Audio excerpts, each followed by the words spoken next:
Every team, every topic, everywhere. This is Believe.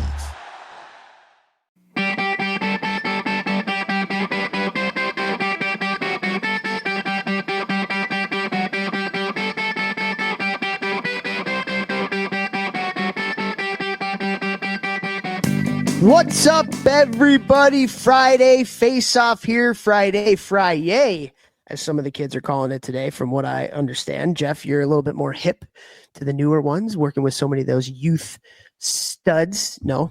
None of them say Friday, but that's all right.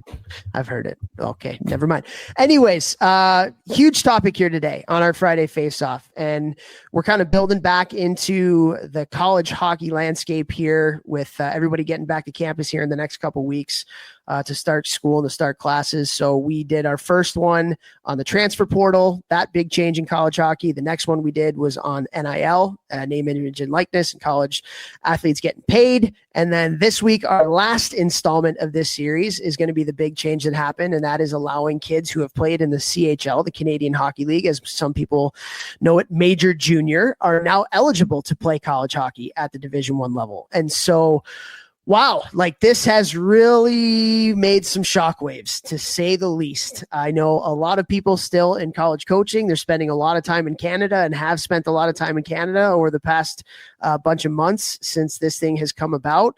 And so, Vex, wondering from you, I certainly have a lot of thoughts on it, but what are you hearing from your peeps? What are you hearing from the kids, that you're training about this? It's obviously a seismic shift in the college hockey landscape. So what are your thoughts and what are you hearing, man?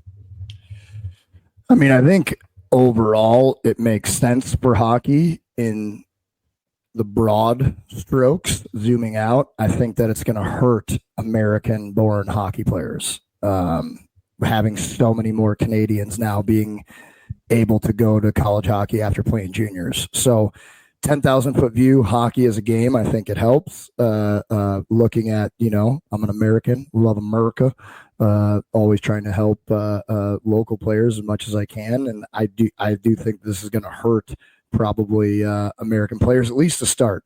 I don't know, man. I literally don't even know what to think, because only time, it's never happened before. So we're just going to see what happens here. It's obviously going to affect every junior league. Every junior league is going to be affected. To what degree? Don't know yet, but I got to think that the lower level junior leagues, dude, I don't even know. It's wild. For years they were saying all this could happen, and people are like, this will never happen. This will never happen. And here we are. It happened. So it's going to be interesting. It's going to be very interesting. It already is very interesting. And next year will be the first year that the kids will be able to play. And so there's a couple things that I think are kind of important to talk about as it relates to this. Number one, I think it's going to make hockey at those levels better. Mm-hmm. I think the NHL is going to be better because of it, because your younger players who are coming out of Major Junior that are first, second, third, whatever round draft picks. Now, if they're not ready to play pro hockey at 20, they have some extra time to be able to develop in college. And so it's going to make that product better.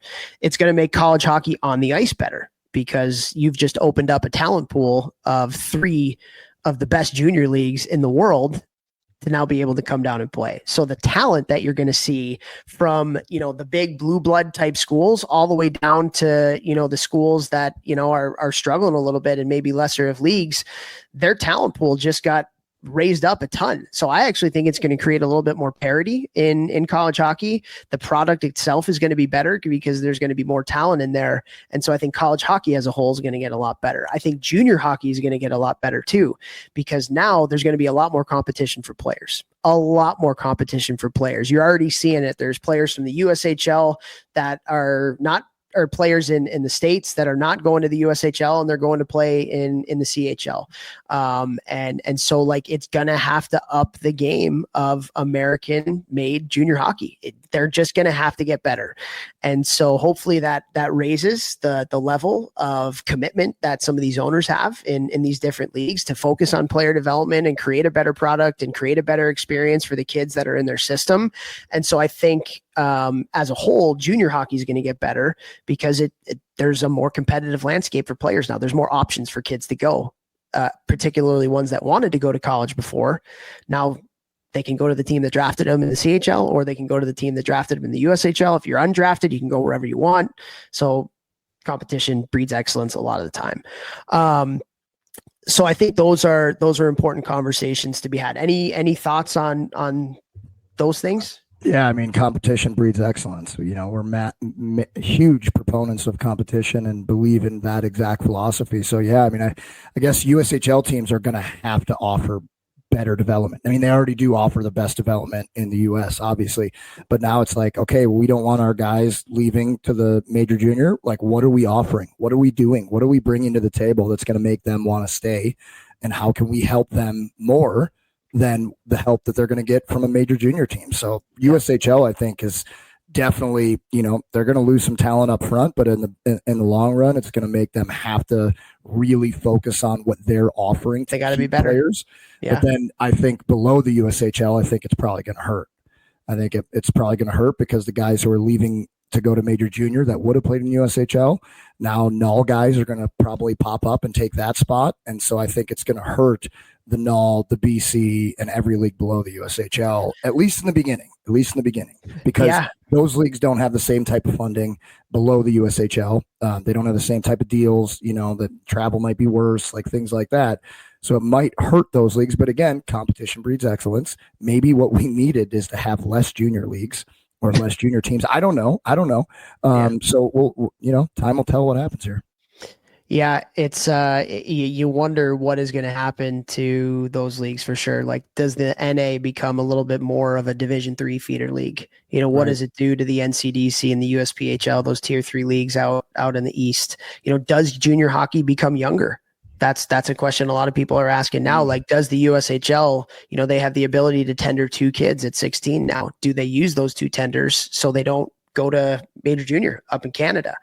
Does the CHL get younger because they're going to have some of their top talent that's going to be matriculating down to college now at 18, 19 years old when they're ready, as opposed to playing their 18, 19, 20-year-old year in major junior? So does that become younger?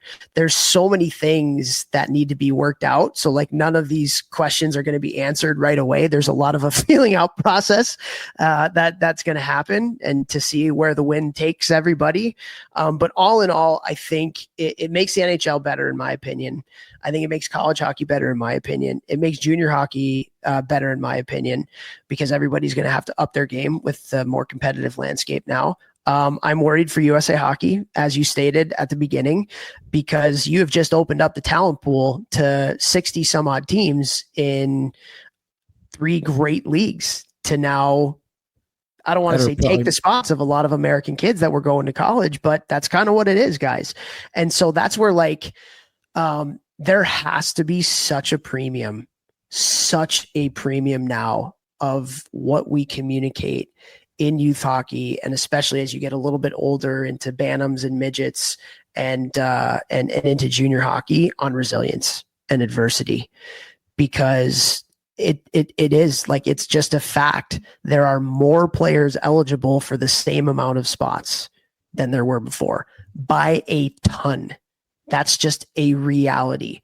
So it is really going to reward the kids and the families that focus on resilience, that focus on the things that you can control, not the instant gratification. Like, it's going to be harder. It's going to be more of a process. And so if you can buy into that as a family and as a young kid, because you might get cut from teams that you wouldn't have been cut from before. You might not go to a junior camp that you might have gone to before. Like, it's just a reality with the player pool expanding as much as it has. And so I just think it puts so much of a premium now. And I know I said it already, but I'm going to repeat myself, like, resilience, life skills, marathon, not a sprint. Like, these are even more important if you have a dream of playing college hockey and high level hockey than it was before, especially for American kids. 100%. I mean, that's been my messaging to my guys the entire summer that are below college hockey level. It's like, guys, with what just happened, it got harder to play junior in college. It got harder for every American to play junior in college, high level junior or Canadian too. college. I mean, everybody. Yeah. Like there's just more players for the same amount of spots. Yeah, but I don't really care about the Canadians. I'm just talking to my guys here in St. Louis, and I'm like, hey, it's not a warning or to scare you. Do the kids understand that though? Do they are they scared? Do they realize like? I don't think they're scared, but like I don't think it really hit them. Like, oh wow, like. We just opened up 60 more junior teams that could take a scholarship that I'm working my bag off to get, so they need to be reminded of that. And again, it's not to scare you, but it's to motivate you to be dialed in. The last thing I'll say too is that, what else is going to be a lot better is Division III hockey. Division III hockey is and it's already really good, right? It is good. But it's going to make Division III hockey a lot better because some of those kids that would be Division I players now, with the player pool expanding as much as it has, now they're going to be Division III players. And that product, I think you might even see more Division III players going on to play pro hockey. I think that'll definitely happen. So just interesting stuff. But 10 minutes are up, guys. This is we talked about the 3 big seismic changes in college sports. When we talk about the transfer portal, we talk about NIL and paying players, and then now major junior being able to play college. Any one of these things would be a huge buck to the system, and all 3 have happened within the last couple years. And still, like people in college hockey, they're trying to figure it out as best as they can and roll with the punches, and still talk to a lot of those people in the game. And they're the ones who are going to adapt the best are the ones who are going to have the best programs, and the ones who are just going to complain about it and be upset about the way hockey should be or whatever it may be. Like you're going to find yourself behind. So don't be yelling at the sky. Do something. Exactly. All right, guys, share the show. Share it.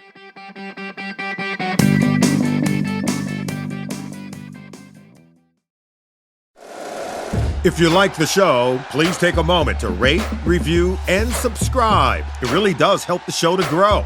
Thank you for listening.